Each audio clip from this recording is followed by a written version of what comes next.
Hey there, today we're going to dive into the science and strategy behind a tool that you already have, but might not be using to its full potential.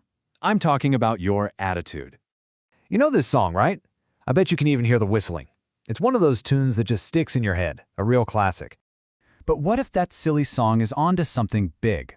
What if looking on the bright side is less about just feeling good and more about a powerful, scientifically proven strategy for success? Let's dig in and find out. Okay, so first things first. When we talk about attitude, we're not just talking about being happy or sad in the moment. It's so much bigger than that. It's the fundamental lens through which you see the world, and that lens has some pretty amazing and measurable effects on your life. And, look at this. The benefits are seriously impressive. A positive attitude isn't some fluffy, nice-to-have thing.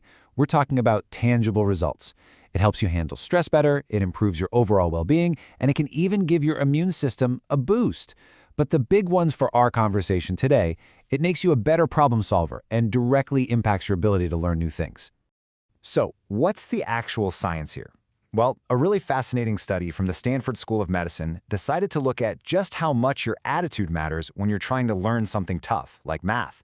And what they found, it's pretty remarkable. They took a look at 240 kids, all between 7 and 10 years old. And they didn't just track their test scores. Nope. They used MRI scans to literally peek inside their brains while they were working through problems. And here it is, the absolute jaw-dropper from the study. The lead researcher said that a positive attitude's impact on math achievement was just as big as the impact from IQ. Just let that sink in for a second. Your mindset, something you can control, can be as powerful as your IQ. That's a game changer. So how is that even possible? Well, those brain scans told the story. In the kids who had a positive attitude, a part of the brain called the hippocampus was lighting up like crazy. And the hippocampus? That's the brain's headquarters for memory and learning. So a good attitude isn't just a mood, it's literally priming your brain, making it more ready and able to learn. And this effect just builds on itself over time. Think about it. When you have a good attitude, you're more open to learning, which leads to better results. Getting good results feels great, which, you guessed it, reinforces your good attitude. It's a virtuous circle. But the flip side is also true. A negative attitude puts up a wall. You don't do as well, which makes you feel worse, and that just solidifies your negative attitude. A vicious circle. So, knowing all this, the big question is, how do we get in control? How do we build that virtuous circle for ourselves? Well, here's a really powerful way to think about it. Imagine your mind is a computer. That little voice in your head, the one that's talking all the time, that's the software. It's the operating system that runs everything. And here's the most important part. You are the programmer. You get to decide what software gets installed. Is it encouraging and productive, or is it buggy and self-defeating?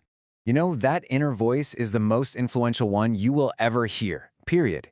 It can be your biggest cheerleader or your harshest critic. It can build you up or tear you down.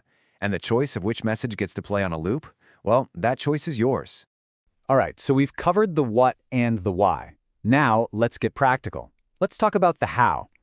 Here are some actual, concrete strategies you can use to start programming your mind for a better outlook. Think of it as your own personal attitude toolkit. Okay, here are the core mental exercises. First, visualization. Don't just think about your goals, feel what it's like to achieve them. Second, affirmations. This is about consciously repeating positive statements to yourself until they sink in and become automatic. And third, positive self-talk. This is an active process. When you catch that negative inner voice starting up, you have to consciously step in and replace its message with a positive one. And you can back up that inner work with some simple, everyday habits. Set clear goals so you can see your progress. When you mess up, don't beat yourself up. Reframe it as a chance to learn. Stay curious, stay open-minded. Oh, and get some exercise and try to have a laugh. It all helps, really. So as we start to wrap this up, everything we've talked about really boils down to one simple, powerful idea. Look, life is going to throw stuff at you. Good stuff, bad stuff, a lot of it is totally out of your control. But here's the thing. Ultimately, it is not what happens to you that defines who you are. It's how you choose to respond to it. That's where your power lies. It's in your attitude. And that really just leaves us with one final thought. Your mind is the most incredible computer you will ever own. Your thoughts are the code that runs the whole system. So, my question to you is, what program will you choose to run today?